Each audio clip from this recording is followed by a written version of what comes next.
आतंकवादियों इजराइल तुम संघर्ष करो, हम तुम्हारे साथ हैं। ये एक विचार की जंग है और इस विचार में हिंदुस्तान हमेशा अच्छे लोग यानी इजराइल के साथ रहेगा। ये सब दोगली विचारधारा की पार्टियां हैं जिसके वजह से ये सब दिन देखना पड़ रहा है। आतंकवादी विचारधारा का सर्वनाश होना चाहिए मानवता के लिए। जो हमास का यार है वो भारत का गद्दार है। इजराइल और फिलिस्तीन के युद्ध के बीच कुछ ऐसे लोग भी हैं जो हमास के हमदर्द बने हुए हैं।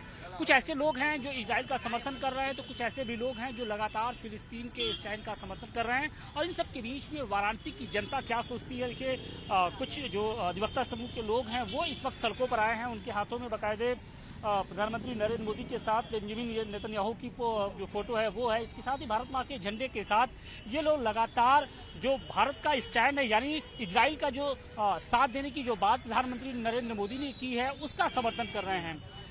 लेकिन कुछ ऐसे लोग भी हैं जो हमास के हमदर्द बने हुए हैं। वो ऐसा है ना कि वो देश विरोधी ताकतें हैं जो हमास के समर्थन में है। वो बाई बर्थ वो जो आतंकवादी ग्रुप है वो उनकी मानसिकता उनके खून में है जो जहर भरा हुआ है। या किसी ये मानवता और ये ह्यूमनिटी के खिलाफ ये संघर्ष है। ये एक विचार की जंग है और इस विचार में हिंदुस्तान हमेशा अच्छे लोग यानी इजराइल के साथ रहेगा जिसमें मानवता एक वेलफेयर स्टेट की जो कल्पना है। हम कहते हैं कि हम जो है ऐसे जो देश के नागरिक है जो कहते हैं कि जो है हमारा पूरा विश्व एक कुटुंब है। एमयू जेएनयू ही नहीं कांग्रेस समाजवादी पार्टी जैसे जो पार्टियां हैं पुरानी पार्टियां वो भी समर्थन कर रही हैं। दोगली विचारधारा की पार्टियां हैं जिसके वजह से ये सब दिन देखना पड़ रहा है। आतंकवादी विचारधारा का सर्वनाश होना चाहिए मानवता के लिए। पूरे विश्व की हम कर रहे हैं कि सर्वे भवन्तु सुखिनः सर्वे सन्तु निरामया सर्वे भद्राणि पश्यन्तु मां कश्चित् दुःख भाग् भवेत्। पूरे विश्व कल्याण को हम लेके चलते हैं। वेलफेयर स्टेट का मतलब ये होता है हम आतंकवादी विचारधारा के घोर विरोधी हैं और रहेंगे आखिरी दम तक। इन आतंकवादी विचारधारा गंदी है और सिकुड़ी निम्न विचारधारा के खिलाफ जंग लड़ने का अधिवक्ता समाज काम करता रहेगा। भारत तो मित्र देश के साथ अपनी दोस्ती निभा रहा है लेकिन यही भारत के ही कुछ लोग हैं जो लगातार भारत के स्टैंड का विरोध कर रहे हैं फिलिस्तीन का समर्थन कर रहे हैं। जो हमास का यार है वो भारत का गद्दार है। भारत माँ का अन्न खा के जल पीकर जो गद्दारी करते हैं वो सभी आतंकवादियों के साथ हैं और उनकी निष्ठा भारत के प्रति नहीं है। इसलिए वो सभी भारत छोड़ के चले जाएं, ये हमारा आग्रह है और उनसे चेतावनी भी है। क्या कहेंगे लगातार ये युद्ध चल रहा है। कहा यह जा रहा है कि दुनिया दो हिस्सों में बढ़ती जा रही है। धीरे धीरे तीसरे विश्व युद्ध की ओर दुनिया जा रही है। इसको रोकने के लिए क्या आप लोग अपील करेंगे और जो लोग फिलिस्तीन का समर्थन कर रहे हैं उनके लिए क्या कहेंगे? जी जो लोग फिलिस्तीन का समर्थन कर रहे हैं वो कहीं न कहीं सिर्फ अपने वोट बैंक की राजनीति को चमकाने के लिए कर रहे हैं कि मुस्लिम वोट कहीं से नाराज न हो। वो गलत संदेश देश को भारत को देना चाहते हैं। हम मोदी जी ने जो स्टैंड लिया है उसके साथ भारत इसलिए है कि भारत लगातार 50 वर्षों से स्वयं आतंकवाद से जूझ रहा है। इसलिए भारत आतंकवाद का समर्थन नहीं करता जो किसी कम्युनिटी के खिलाफ नहीं बल्कि आतंकवाद के खिलाफ लड़ाई। इसलिए मोदी जी का स्टैंड भारत की जनता का स्टैंड इजराइल के साथ है। इजराइल के साथ है। आप लोग इजराइल के कि आप लोग भी कुछ पसोपेश में हैं? नहीं, इजराइल के साथ एकदम खुलेआम है और दिल खोल के हैं क्योंकि राष्ट्रवाद का मुद्दा है।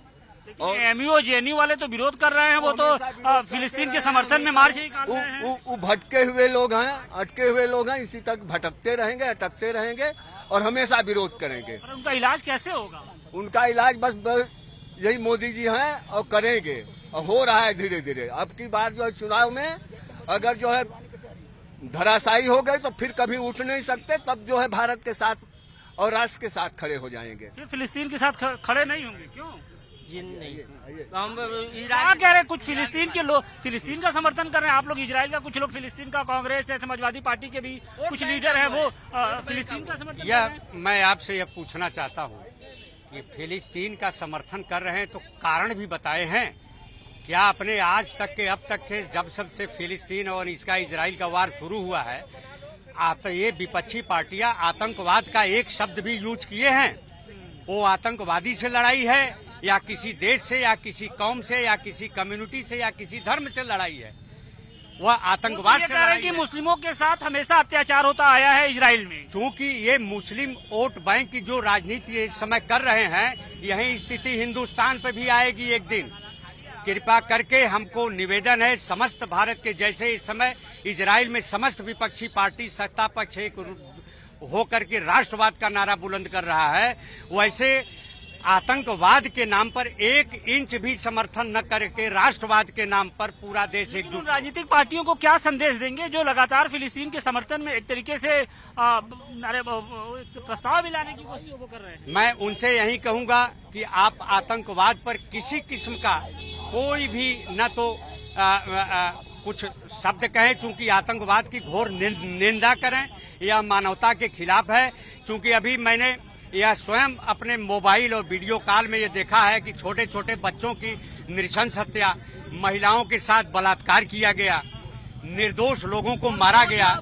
ये कहाँ का लग रहे हैं वो हमास के ऊपर लग रहे हैं। और देखिए, हमास के लिए बाकायदे बनारस के लोगों ने स्लोगन भी लिखा है, जो हमास का यार है वो भारत का गद्दार है। यानी जो फिलिस्तीन को लेकर जो स्टैंड है, खासतौर से भारत का जिस तरीके से मित्र राष्ट्र के समर्थन में पूरा भारत एक तरीके से सड़कों पर आ गया, तो कहीं ना कहीं देश के उन लोगों को भी ये सोचना चाहिए कि जो लगातार फिलिस्तीन का समर्थन कर रहे हैं, उनको ये सोचना चाहिए कि हमास वो संगठन है जिसने कहीं ना कहीं इजराइल में न सिर्फ बहु बेटियों के साथ बलात्कार किया, बल्कि अत्याचार की पराकाष्ठा को वो धीरे धीरे पार कर चुका है। वाराणसी से अधिकेश के साथ आशुतोष सिंह, टाइम्स नाउ नव भारत।